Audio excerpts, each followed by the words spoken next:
యెహోవాయందు భయభక్తులు కలిగి ఉండుట జ్ఞానాభ్యాసనముకు సాధనము, ఘనతలకు ముందు వినయముండును.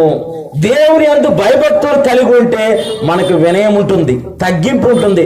ఎప్పుడైతే నీవు తగ్గించుకుంటావో, ఎప్పుడైతే వినయం కలిగి ఉంటావో, ఎప్పుడైతే నీవు దేవుని యందు భయభక్తులు కలిగి వినయం కలిగి ఉంటావో, దేవుడు నీకు జ్ఞానాన్ని అనుగ్రహిస్తాడు, అలాగే దేవుడు ఘనతను అనుగ్రహిస్తాడు.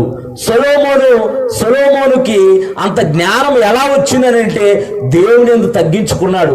దేవుడు అడిగాడు, నీకు ఏం కావాలి సొలొమోను అని అంటే, నాకు ఈ ప్రజలకు న్యాయం తీర్చడానికి జ్ఞానం కావాలయ్యా అని అడిగితే, దేవుడు జ్ఞానముతో పాటు ఆ తగ్గింపును చూసి ఐశ్వర్యాన్ని కూడా దయచేసిన దేవుడు.